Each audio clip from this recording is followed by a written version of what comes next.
तो राधे राधे दोस्तों, आज मैं 12th बायोलॉजी का चैप्टर नंबर 2 मानव जनन का सेकंड लेक्चर लेकर के आया हूं, जिसमें मैं आज चर्चा करने वाला हूं नर जनन तंत्र के बारे में। सवाल उठता है, नर जनन तंत्र किसे कहते हैं या नर जनन तंत्र क्या होता है?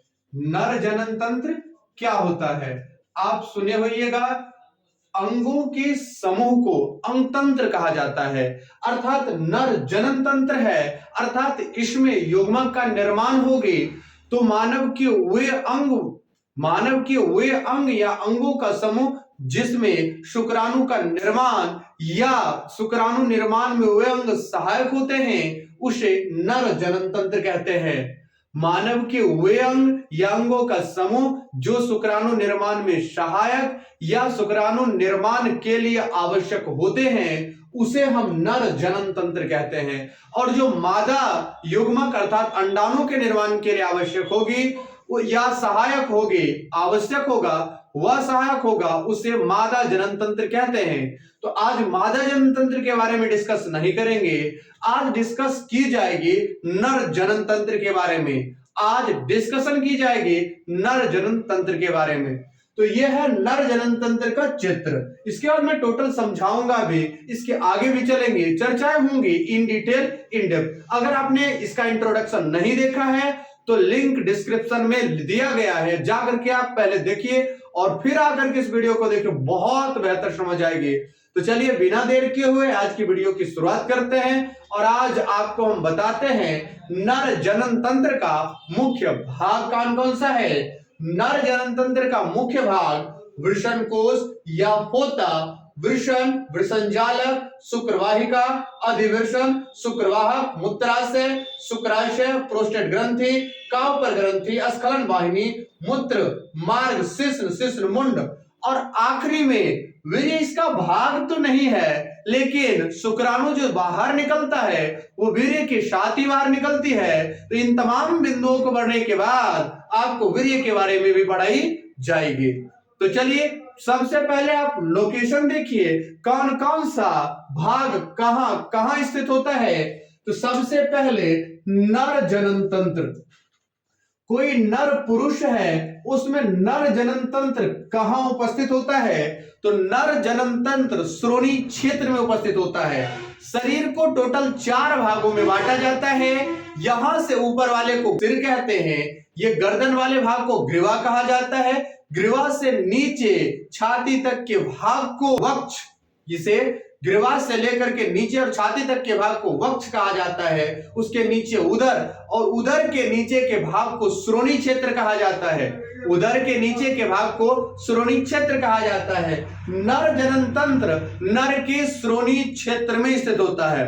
पहला लाइन यही नोट करनी है कि नर जनन तंत्र नर के श्रोणि क्षेत्र में स्थित होता है। श्रोणि क्षेत्र अर्थात निचले भाग में नर जनन तंत्र उपस्थित होता है। तो सबसे पहला बात आपको याद हो गया होगा कि नर जनन तंत्र नर के श्रोणि क्षेत्र में स्थित होती है। नर जनन तंत्र में 2 प्रकार के अंग होते हैं, एक होता है प्राथमिक जननांग और दूसरा होता है सहायक जननांग। पहला होता है प्राथमिक जननांग और दूसरा होता है सहायक जननांग। सवाल उठता है कि प्राथमिक जननांग किसे कहते हैं? तो वे अंग जिसमें नर युग्मक अर्थात शुक्राणु का निर्माण होता है उसे हम कहते हैं प्राथमिक जननांग। प्राथमिक जननांग, तो नर का प्राथमिक जननांग वृषण है, अर्थात वृषण में ही शुक्राणु का निर्माण होता है। इसके अलावा जो भी भाग हैं वो सब के सब सहायक अंग के अंतर्गत आते हैं। प्राथमिक जननांग है जबकि बाकी जननांग सहायक जननांग है। वृषण जो है एक जोड़ी उपस्थित होती है, वृषण एक जोड़ी अर्थात संख्या में 2 होता है, संख्या में 2 होता है। ये शरीर से बाहर, वृषण शरीर से बाहर एक थैली नुमा संरचना में स्थित होती है। वृषण एक जोड़ा होता है और ये शरीर से बाहर थैली नुमा संरचना में उपस्थित होता है। जिस थैली नुमा संरचना में उपस्थित होता है उस थैली नुमा संरचना को वृषण कोश या स्क्रोटम या फोता कहते हैं। वृषण कोश या स्क्रोटम या फोता कहा जाता है। आपसे एक सवाल पूछी जाएगी, जो नर का प्राथमिक जृणांग अर्थात जनन जो है वो शरीर के बाहर क्यों उपस्थित होते हैं? एक बात याद रखिएगा, शुक्राणु बनाने के लिए टेम्परेचर चाहिए शरीर से 2 से 2.5 डिग्री सेल्सियस कम तापमान, अर्थात लगभग 34 से 34.5 डिग्री सेल्सियस तापमान चाहिए।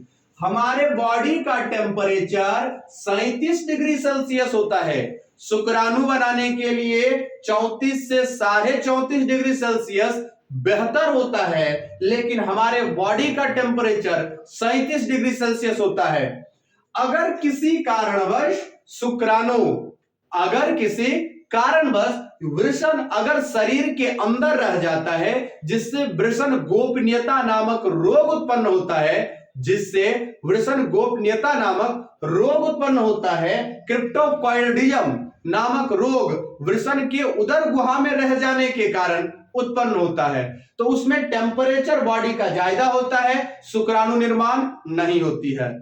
चूंकि शुक्राणु निर्माण के लिए कम तापमान की आवश्यकता है, और जब कम तापमान की आवश्यकता है तो वो शरीर के बाहर रहकर ही टेम्परेचर मेंटेन किया जा सकता है। जब आप आसपास फील कीजिएगा, अपने आसपास जब ठंड का मौसम होता है तो यही वृषण सिकुड़ करके ऊपर चली जाती है। मूल उद्देश्य होता है बॉडी के टेम्परेचर को मेंटेन रखना, जिससे शुक्राणु बनाने में सहूलियत हो। वृषण कोश में स्थित होने का मूल कारण है शुक्राणु बनाने के लिए जो ऑप्टिमम टेम्परेचर की आवश्यकता है उसको मेंटेन करके रखा जाए। आशा करते हैं यहां तक अब आपको समझ आ गई हो कि वृषण कोश में क्यों उपस्थित होता है। उसके बाद है वृषण। ये जो 2 गोलाकार भाग दिख रहा है यही वृषण है। वृषण जो होता है अंदर में कई पार्ट में डिवाइडेड होता है। इस पार्ट को कहते हैं वृषण पालिका। और प्रत्येक वृषण पालिका में नलीनुमा संरचना पाई जाती है। जिस नलीनुमा संरचना को शुक्र जनन नलिका कहते हैं या शुक्र जनक नलिका कहते हैं। शुक्र जनन नलिका निकल करके एक जालनुमा संरचना में खुलती है, जिस जालनुमा संरचना को वृषण जालक कहते हैं। अब ये जालनुमा संरचना आगे बढ़ती है और आगे बढ़कर के 20 से 25 नली के रूप में आगे निकलती है। 20 से 25 नली के रूप में आगे निकलती है, जिसे शुक्रवाहिका कहते हैं। शुक्रवाहिका आगे बढ़ करके एक मोटी 2-4 नली और जाकर के एक सिंगल नली में परिवर्तित होती है, जिससे अधिवृषण कहते हैं। अधिवृषण पहले कुंडलित होता है। अधिवृषण सबसे लंबा भाग है, ये लगभग 6 मीटर का होता है। अधिवृषण की लंबाई लगभग 6 मीटर होता है। और यह अधिवृषण आगे चल करके शुक्रवाहक एक पतली नलीनुमा संरचना वो जाकर के खुलता है मूत्राशय में जहां पर मूत्र इकट्ठा होता है। मूत्राशय आगे खुलता है आपका शुक्राशय में। शुक्राशय के जस्ट नीचे होता है प्रोस्टेट ग्रंथि, उसके नीचे होता है काउपर ग्रंथि। प्रोस्टेट ग्रंथि, शुक्राशय, काउपर ग्रंथि, इस जगह पर एक और ग्रंथि बनता है जिससे हम स्खलन वाहिनी कहते हैं। उसके नीचे काउपर हो गया। अगर आप उसके नीचे आओगे तो मूत्र मार्ग है, उसके नीचे शिश्न है और आगे आकर के शिश्न मुंड है। ये नर जनन तंत्र का पूरा लोकेशन है। ये बाबू नर जनन तंत्र का लोकेशन है और इस चित्र को ड्रॉ करनी बहुत ही जरूरी है। इससे हर बार बोर्ड में, नीट में हर बार सवाल आना तय है। और ये जो मैंने लिखी है इसका मुख्य भाग वृषण कोश या फोता, पहला नंबर, दूसरा वृषण, तीसरा वृषण जालक, चौथा शुक्रवाहिका, पांचवा अधिवृषण, छठा शुक्रवाहक, सातवां मूत्राशय और आठवां है आपका शुक्राशय, नवा है प्रोस्टेट ग्रंथि, 10वां है काउपर ग्रंथि, 11वां है स्खलन वाहिनी और 12वां मूत्रमार्ग, 13वां शिश्न, 14वां शिश्न मुंड और ये 15वां ये नर जनन तंत्र का भाग नहीं है जो वीर्य लिखा गया है। तो ये सिस्टमैटिक ढंग से याद रखना है, एक के बाद एक को, क्योंकि आप गौर से नीट के क्वेश्चन पेपर को पलट करके देखिएगा, ये सीक्वेंस पर हर बार 2 क्वेश्चन आता है, 2 नहीं तो मिनिमम 1 क्वेश्चन आना तय है। 4 नंबर फिक्स कर लीजिए कि ये सीक्वेंस पर नर जनन तंत्र और मादा जनन तंत्र, नर जनन तंत्र और मादा जनन तंत्र दोनों का सीक्वेंस याद रखनी बहुत ही जरूरी है, सीक्वेंस याद रखनी बहुत ही जरूरी है। ये चीजें है आपके सामने, ध्यान से समझिए। अब हम चर्चा करेंगे वृषण पर। वृषण पर आज हम इन डिटेल इन डेप्थ चर्चा करने वाले हैं और इसके बारे में सूक्ष्मदर्शी संरचना, वृषण में क्या क्या भाग होता है, किस प्रकार की संरचनाएं होती है, हम सब पर डिटेल चर्चा करेंगे। और डिटेल चर्चा करने से पहले आप इसको बना लीजिए और उसके साथ साथ धीरे धीरे हम समझाते चलेंगे, आप लोग नोट करते चलिएगा। अब जो चर्चा होगा वो वृषण या टेस्टीज पर चर्चा करेंगे, वृषण या टेस्टीज पर। वृषण जो है, वृषण नर का प्राथमिक लैंगिक अंग है, वृषण नर का प्राथमिक लैंगिक अंग है। प्राथमिक लैंगिक अंग कहने का मतलब है इसमें शुक्राणु का निर्माण होता है, इसे ही जनद भी कहते हैं, इसे ही जनद भी कहते हैं। यह सामान्यतः 4 से 4.5 सेंटीमीटर लंबा, 2 से 2.5 सेंटीमीटर मोटा और 20 से 25 ग्राम, 20 से 25 ग्राम भार वाला होता है। वृषण प्राथमिक लैंगिक अंग है, इसे जनद भी कहते हैं। इसकी लंबाई 4 से 4.5 सेंटीमीटर होती है, इसकी मोटाई 2 से 2.5 सेंटीमीटर होता है और इसका भार 20 से 25 ग्राम होता है। यह गुलाबी रंगों का होता है, वृषण का रंग गुलाबी होता है, वृषण गुलाबी रंगों का होता है। और वृषण उपस्थित होता है वृषण कोश में, वृषण कोश में उपस्थित होता है। वृषण कोश एक थैली नुमा संरचना होती है जो रोमाभी त्वचा से ढकी होती है और सिकुड़ने योग्य त्वचा होती है। ठंड के महीने में ऊपर सिकुड़ जाती है, नॉर्मल टेम्परेचर रहता है तो नॉर्मल स्थिति में रहता है, अर्थात वृषण कोश ही सिकुड़ता है, वृषण नहीं सिकुड़ता है। सिकुड़ने का काम वृषण कोश का है। ध्यान से समझिएगा, जो वृषण है, वृषण है, ध्यान से, यह प्राथमिक लैंगिक जननांग है, इसे जनद कहते हैं। ये 4 से 4.5 सेंटीमीटर लंबा, 2 से 2.5 सेंटीमीटर मोटा, 20 से 25 ग्राम भार वाला, गुलाबी रंगों का होता है। वृषण अपने चारों तरफ से वृषण खोल द्वारा ढका होता है, वृषण चारों तरफ से वृषण खोल द्वारा ढका होता है। वृषण खोल 2 स्तरों से आस्तरित होती है। बाहरी स्तर को ट्यूनिका वेजिनलिस, बाहरी स्तर को ट्यूनिका वेजिनलिस और आंतरिक स्तर को ट्यूनिका एल्बुजिनिया कहते हैं, ट्यूनिका एल्ब्यूजिनिया कहते हैं। ध्यान से समझिएगा, वृषण अपने चारों तरफ से वृषण खोल द्वारा ढका होता है। वृषण खोल 2 स्तरों से आस्तरित होती है। बाहरी स्तर को ट्यूनिका वेजिनलिस और आंतरिक स्तर को ट्यूनिका एल्बुजिनिया कहते हैं। ये ट्यूनिका एल्बुजिनिया है, ये अंदर की तरफ धसी होती है, ये ट्यूनिका एल्बुजिनिया अंदर की तरफ धसी होती है और अंदर की तरफ धस करके लगभग 200 से 250 कक्षों का निर्माण करती है। ध्यान से समझिएगा, ट्यूनिका एल्बुजिनिया जो आंतरिक स्तर है वृषण का, वो अंदर की तरफ धस करके लगभग 200 से 250 कक्षों का निर्माण करती है। ये जो 200 से 250 कक्ष बना है, इस कक्ष को कहते हैं वृषण पालिका, वृषण पालिका ट्यूनिका एल्बोजेनिया अंदर की तरफ धंस करके 200 से 250 कक्षों का निर्माण करती है, और जिस कक्ष को वृषण पालिका कहते हैं, जिस कक्ष को वृषण पालिका कहते हैं, वृषण पालिका में ध्यान से समझिएगा, ये अगर एक वृषण पालिका है तो एक वृषण पालिका में 1 से 3 शुक्रजन नलिकाएं होती है। एक वृषण पालिका में 1 से 3 शुक्रजन नलिकाएं होती है। 1 से 3 शुक्रजन नलिका या शुक्रजनक नलिका, शुक्रजन नलिका या शुक्रजनक नलिका कहते हैं।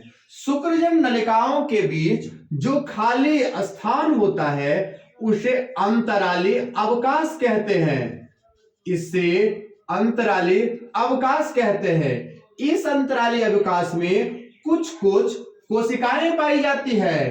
इस कोशिका को अंतराली कोशिका कहते हैं।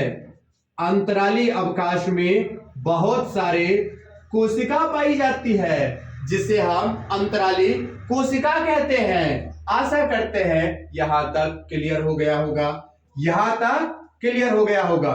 फिर से सुनिए, देखिए समस्या बच्चों के साथ क्या है कि पढ़ते पढ़ते यही भूल जाता है कि पढ़ क्या रहे थे। ऐसा नहीं होना चाहिए आपके साथ या किसी के साथ कि पढ़ क्या रहे हैं वो चीज ही भूल जाए। पढ़ने के बाद आपको याद होनी चाहिए हम क्या पढ़ रहे हैं। तो चलिए हम चर्चा करें। नर का प्राथमिक लैंगिक अंग है, इसे जनन भी कहा जाता है। इसकी लंबाई 4 से 4.5 सेंटीमीटर होता है, मोटाई 2 से 2.5 सेंटीमीटर, भार 20 से 25 ग्राम, और यह गुलाबी रंगों का होता है। यह बाबू गुलाबी रंगों का होता है। आशा करते हैं यहां तक अब आपको समझ आ गया हो।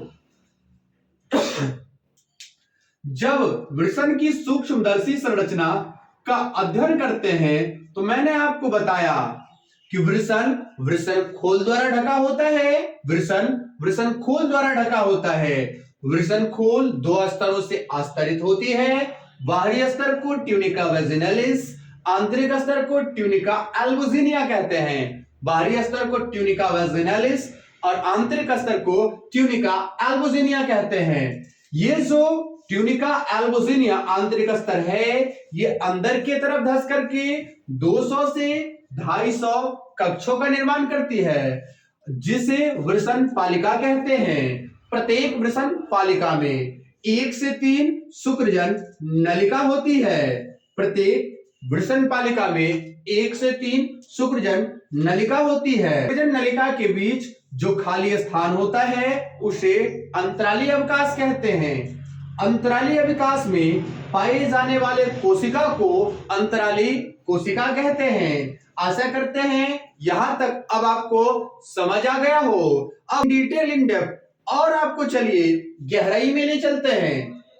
अब हम शुक्रजन नलिका को थोड़ा जूम करेंगे, जूम इन करेंगे, जूम इन, जूम आउट नहीं करेंगे, जूम इन। इसको और गहराई में जाकर के देखेंगे शुक्रजन नलिका के अंदर क्या क्या होता है देवी और सज्जनों। चलिए हम चर्चा करते हैं। प्रत्येक वृषण पालिका में 1 से 3 शुक्रजन नलिका होती है।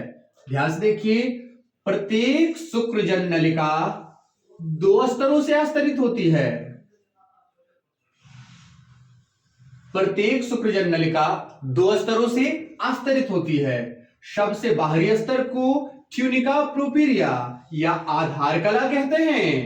सबसे जो बाहरी स्तर होता है बाबू उसे ट्यूनिका प्रोपेरिया, इसे ट्यूनिका प्रोपेरिया या इसी को कहते हैं आधार कला। आशा करते हैं यहां तक अब आपको समझ आ रहा होगा। बाहरी स्तर को ट्यूनिका प्रोपेरिया या आधार कला कहते हैं। आंतरिक स्तर को जनन उपकला कहा जाता है। आंतरिक स्तर को जनन उपकला कहा जाता है। जनन उपकला, ध्यान से समझिएगा। आंतरिक स्तर को जनन उपकला या जनन एपिथेलियम कहते हैं। बाहरी स्तर को ट्यूनिका प्रोपेरिया कहते हैं। ये जो आपका है जनन उपकला, इसमें 2 प्रकार की कोशिकाएं होती है। कुछ छोटी कोशिकाएं, कुछ बड़ी कोशिकाएं, कुछ छोटी कोशिकाएं, कुछ बड़ी कोशिकाएं।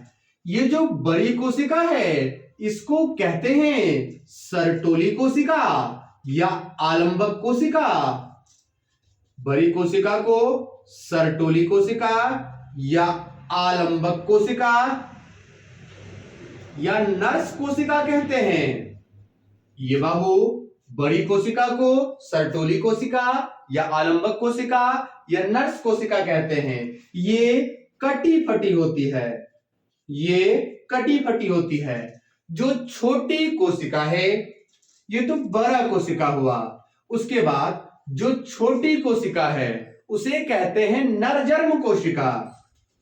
छोटी कोशिका को नरजर्म कोशिका कहते हैं।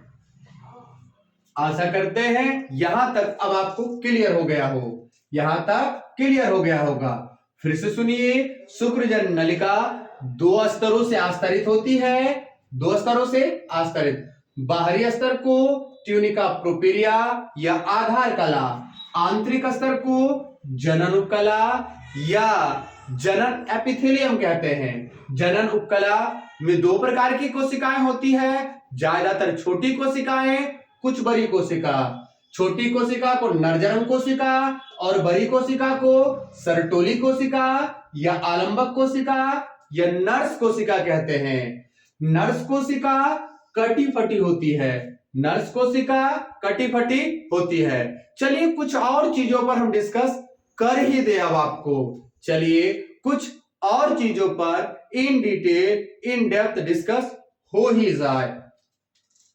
तो सबसे पहले हम समझाएंगे कि शुक्राणु जनन की प्रक्रिया शुरू कब होता है। कोई संतान जो बालक है या लड़का है वो जन्म से शुक्राणु जनन की प्रक्रिया शुरू नहीं करता है। और वही जब हम लड़की में पढ़ाएंगे मैं आपको बताऊंगा कि जब मादा संतान अपने माता के गर्भ में होती है उसी समय अंडाणु निर्माण की प्रक्रिया शुरू हो जाती है। लेकिन नर में ऐसा कोई प्रक्रिया नहीं होती है, इस पर किसी भी प्रकार की कोई समस्याएं नहीं है। तो जिस समय लड़का जन्म लेता है उस समय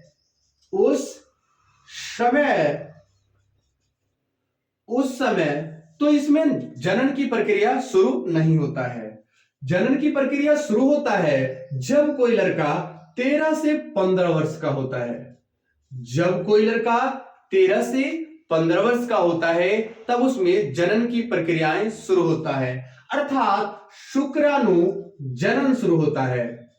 जब उसमें शुक्राणु जनन होगा तो कैसे होगा? सीधा हो जाएगा? जी नहीं, उसके लिए भी सूचना इकट्ठा किया जाता है, कोई ना कोई सूचना देता है।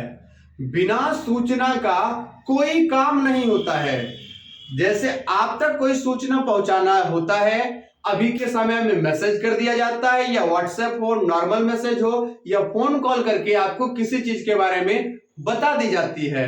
बॉडी में तो ऐसा कोई सूचना यंत्र नहीं है, मैसेजिंग बॉक्स नहीं है, व्हाट्सएप नहीं लगा हुआ है कि यहां का सूचना यहां तक।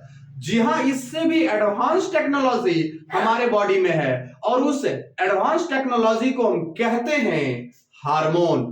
और सारा काम जितना भी प्रोसेस है हमारे बॉडी में हार्मोन के कारण ही घटित होती है। जब कोई लड़का 13 से 15 वर्षों का होता है तो दिमाग का एक भाग है हाइपोथैलेमस।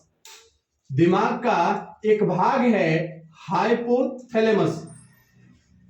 हाइपोथैलेमस से एक हार्मोन का स्राव होता है GnRH, जिसे बोलते हैं गोनाडोट्रोपिन रिलीजिंग हार्मोन।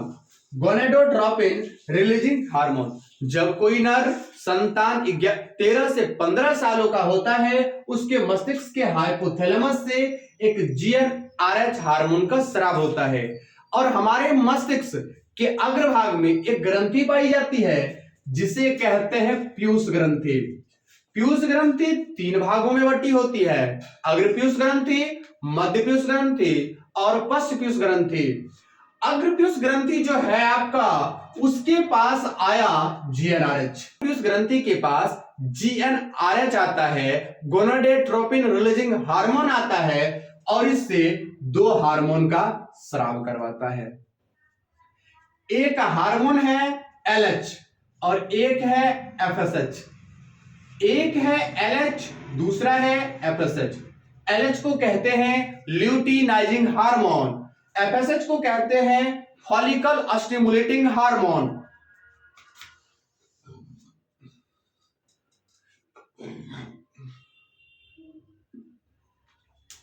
LH को कहा जाता है ल्यूटिनाइजिंग हार्मोन, FSH को कहा जाता है फॉलिकल स्टिमुलेटिंग हार्मोन।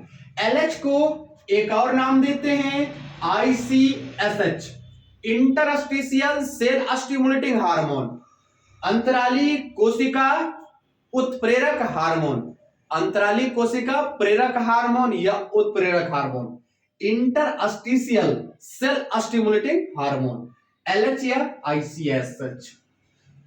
ये जो FSH है फॉलिकल स्टिमुलेटिंग हार्मोन, और यहां है LH या ICSH।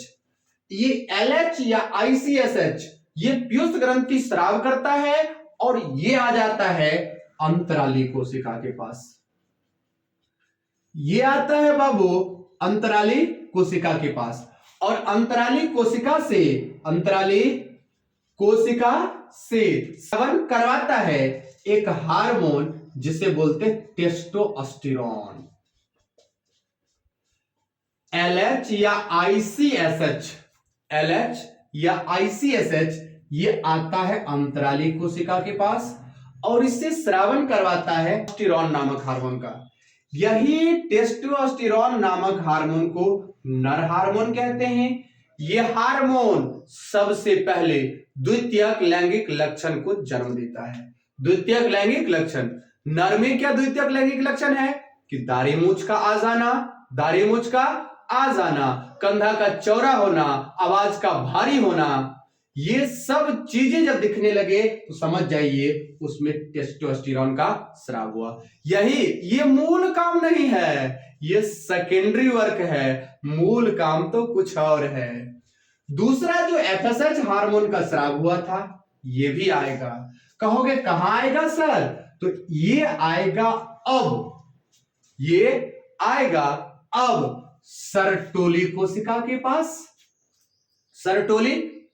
पास या आलंबक कोशिका के पास या नर्स कोशिका के पास, और कहता है देवियों कृपया थोड़ा आगे बढ़िए, कुछ काम कीजिए। कहा करें तो करे क्या? तो FSH आता है और इससे ABP का स्रावन करवाता है। ABP मतलब ABP न्यूज वाला नहीं, इसका मतलब होता है एंड्रोजन बाइंडिंग प्रोटीन। ये जो ABP है, ABP सर्टोली कोशिका स्रावन करवाया है टेस्टोस्टेरोन का। टेस्टोस्टेरोन यहां है और ABP यहां है, और इसी में नरजर्म कोशिका है जो आगे चलकर शुक्राणु बनाएगा। इसी में नरजर्म कोशिका है जो आगे चल करके शुक्राणु बनाएगा। जब शुक्राणु बनाएगा तो यहां तो रहेगा तो होगा, इसको आना पड़ेगा यहां तक, और इसको खुद तो चल करके आएगा नहीं, इसे कोई ना कोई लेकर के आएगा। ये ABP अब जाएगा बाहर और टेस्टोस्टेरोन को बांध लेगा और बांध करके अंदर लाएगा नरजर्म कोशिका के पास, और नरजर्म कोशिका आगे शुक्राणु बनाता है। नरजर्म कोशिका आगे बाबू शुक्राणु बनाता है। आशा करते हैं यहां तक अब आपको समझ आ गया हो। समझ नहीं आया तो एक बार और हम in detail in depth discussion कर देते हैं, शुरू से लेकर के आखिरी तक, और गौर से सुनिए और लिख लीजिए, ध्यान से समझिए। जो नर का वृषण है यह प्राथमिक लैंगिक जननांग है जिसे जनन भी कहा जाता है।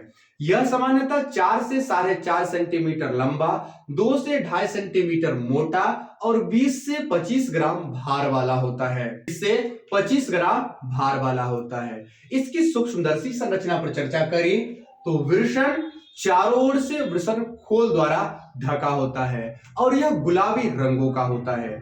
वृषण गुलाबी रंगों का होता है और यह अपने चारों ओर से अपने चारों ओर से वृषण खोल द्वारा ढका होता है। वृषण खोल दो स्तरों से आस्तरित होती है। बाहरी स्तर को ट्यूनिका वजिनालिस और आंतरिक स्तर को ट्यूनिका एल्बुजिनिया कहते हैं। ट्यूनिका एल्बुजिनिया अंदर की तरफ धस करके 200 से 250 कक्षों का निर्माण करती है, जिसे वृषण पालिका कहते हैं। प्रत्येक वृषण पालिका में 1 से 3 शुक्रजन नलिका होती है और शुक्रजन नलिका के बीच खाली स्थान को अंतराली अवकाश कहते हैं। अंतराली अवकाश में उपस्थित कोशिका को अंतराली कोशिका कहते हैं। अंतराली कोशिका कहते हैं। शुक्रजन नलिका को और जूम इन करें, अगर और जूम इन करें, शुक्रजन नलिका 2 स्तरों से आस्तरित होती है। सबसे बाहरी स्तर को ट्यूनिका प्रोपेरिया या आधार कला कहते हैं। ट्यूनिका प्रोपेरिया या आधार कला कहते हैं। आंतरिक स्तर को जननुकला या जनन एपिथेलियम कहते हैं। जननुकला में 2 प्रकार की कोशिकाएं होती है। ज्यादातर छोटी कोशिकाएं जिसे नरजन्म कोशिकाएं और कुछ बड़ी कोशिका जिसे सर्टोली कोशिका या आलंबक कोशिका या नर्स कोशिका कहते हैं। यह कटिपटी होती है। इसमें हार्मोनल नियंत्रण किस प्रकार होता है उस पर भी हम डिस्कस कर दिए थे। सुन लीजिए, जब कोई नर संतान 11 से 13 वर्षों का होता है, उसके मस्तिष्क के हाइपोथैलेमस से जीएनआरएच हार्मोन का स्राव होता है। जीएनआरएच हार्मोन अग्रपीयूष ग्रंथि के पास जाकर के 2 हार्मोन एलएच व एफएसएच हार्मोन का स्राव करवाता है। एलएच व एफएसएच हार्मोन का स्राव करवाता है। एलएच को आईसीएसएच हार्मोन भी कहते हैं, एफएसएच को एफएसएच ही कहा जाता है। एलएच का पूरा नाम ल्यूटिनाइजिंग हार्मोन, एफएसएच का पूरा नाम फॉलिकल स्टिमुलेटिंग हार्मोन, आईसीएसएच का पूरा नाम interstitial cell stimulating hormone. LH hormone आता है, एलएच हार्मोन अंतराली कोशिका के पास आकर के टेस्टोस्टेरोन नामक हार्मोन का स्रावन करवाता है। टेस्टोस्टेरोन नर में द्वितीयक लैंगिक लक्षणों को उत्पन्न करता है, साथ साथ शुक्राणुजनन प्रक्रिया को आरंभ करवाता है। दूसरा एफएसएच हार्मोन आता है शुक्र। एफएसएच हार्मोन आता है सर्टोली कोशिका या आलंबक कोशिका या नर्स कोशिका। इससे स्रावित करवाता है एबीपी का, एंड्रोजन बाइंडिंग प्रोटीन का। एंड्रोजन बाइंडिंग प्रोटीन बाहर आता है, टेस्टोस्टेरोन को बांध करके अंदर ले जाता है और नर जर्म कोशिका को शुक्राणु बनाने के लिए प्रेरित करता है। तो आज मैंने नर जनन तंत्र शुरू किया।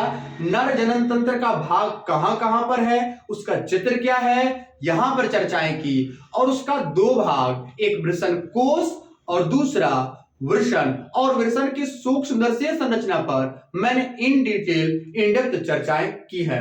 अगर वीडियो समझ आई तो वीडियो को लाइक कीजिए, साथ ही चैनल को सब्सक्राइब कीजिए। मिलते हैं हम आपसे अगले वीडियो में, तब तक के लिए हंसते रहिए, मुस्कुराते रहिए और पढ़ते रहिए बायोलॉजी महाराज सर के साथ।